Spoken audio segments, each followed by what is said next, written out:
name is Richard Gibb, and I'm pleased to be with you today to introduce our guest speaker, Franco Scanga.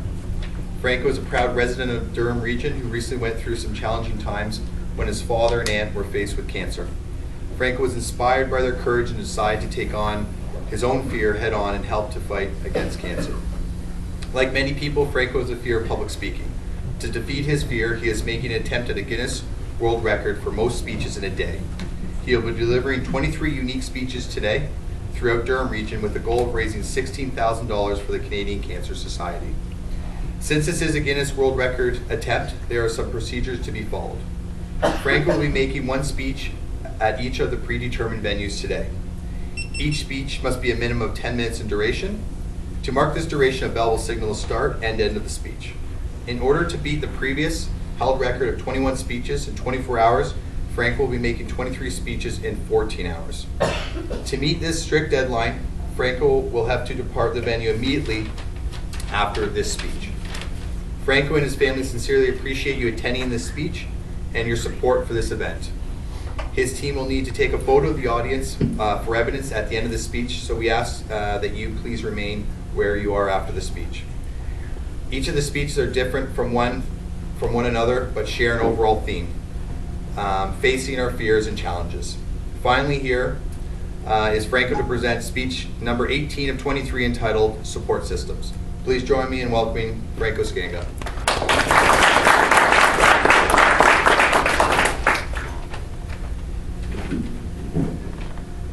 Thank you very much, Rich. There you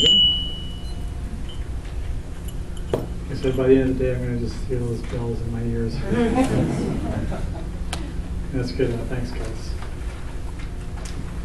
Thanks again for everyone for coming and being a part of this event.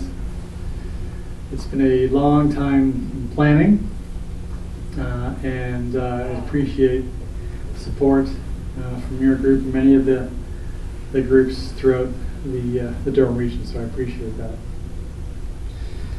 This is talking about support systems, a supporting cast.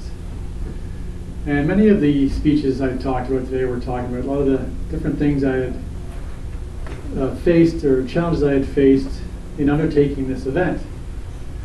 None of which are as fearful, of course, of those that we love or near to us facing much more dreadful fears, such as cancer.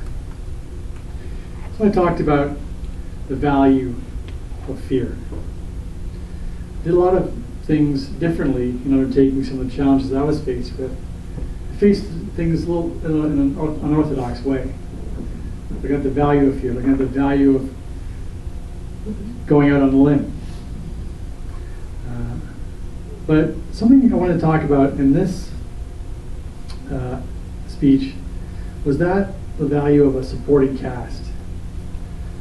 There's a quote that someone said that says, "No one is useless in this world who lightens the burdens of another." And you're going through a difficult time or challenge,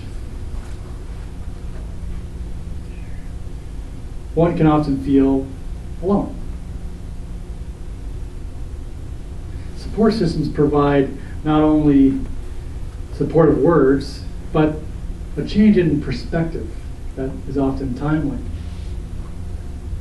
So I want to talk about what this event has taught me about support systems, and hopefully pass some of those lessons on to you. Now, the real message is that at a certain point, we can't achieve anything of great importance on our own. And this event was probably one of those lessons I learned in that. Nothing of any importance that's worth doing for an important cause can never be done alone.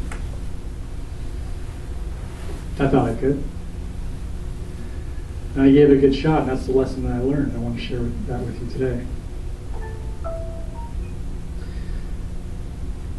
So how have support systems helped me?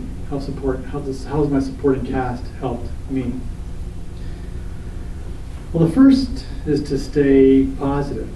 I mean, I'm a upbeat, positive guy, as you can tell. Right? I'm all over the place, right? So But oftentimes, it's helpful to get some positive reinforcement from a supporting cast. For example, can't talk about this event without talking about the support of my wife, who was a real source of positive reinforcement during this event, through the times, a year and a half in planning this event, through the initial stages of just thinking about it, all the way through to reaching out to the community and the rejections, often the participants, but also the rejections, and how do you get through those. And so that was helpful.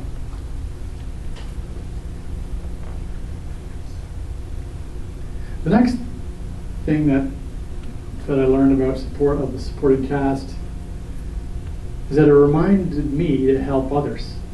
It sounds kind of strange, but it was a reminder to me to help others. I found the more help that I received, the more I wanted to help others. And I received a lot of support from the community in this regard, reaching out to community groups. And so in turn, I wanted to do the same for my support system. And for every request I made for support, I made sure I reciprocated or passed that support on to someone else who needed it. I think it's important because it helps develop a positive reciprocal and sustainable relationship with those who support you. The third thing I learned from the support cast and support systems is that it help me to get out of or expand or challenge my comfort zone and expand my horizons.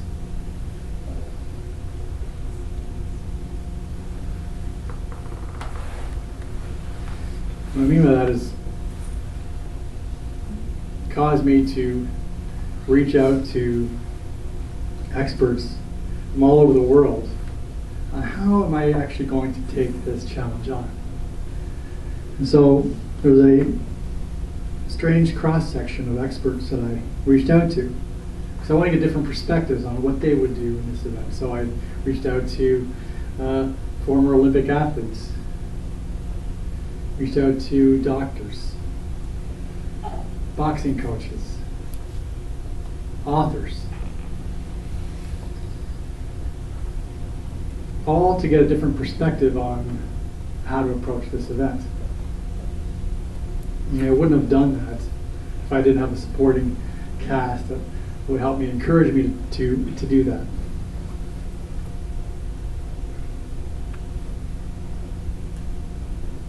Example I'll share with you was that of Andrew Haley. Andrew Haley was a Paralympic gold medalist in the early 90s.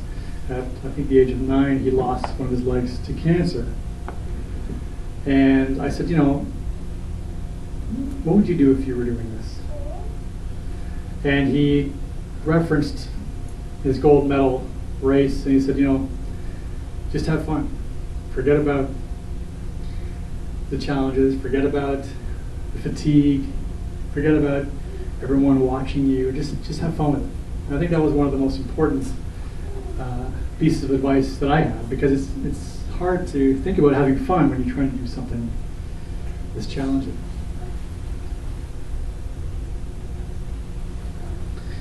Support groups also allow you to share your story. And for me, who am rather reserved and not apt to share my story with others very often, it forced me to share this story, reach out to support groups and talk about personal matters, personal fears, personal challenges. It caused me to be open and transparent. And that also helped to improve some of the relationships within my support group. I'm a big history fan, so I'm going to have to go through a little history here for you as well. I look back and research some people throughout history that we know very well, trying to discover if they had a support system, and type of supporting cast. And there was two that I discovered, or one that I discovered, some brothers named the Wright brothers, Orville and Wilbur. And of course, they're the aviation pioneers that we know today to have built the first successful airplane. But look back on, how did they get to that? I'm not building a plane. I'm not doing that by any means. I think it's still the same concept applies. And I wanted to look at who is their supporting cast. And as you go through it, you see that every single person in their supporting cast made an integral impact to their success in their lives. Their father, Milton, encouraged them to pursue their curiosities, their intellectual curiosities. Their mother, Susan, who made the real impact, taught them everything they knew about mechanics and invention.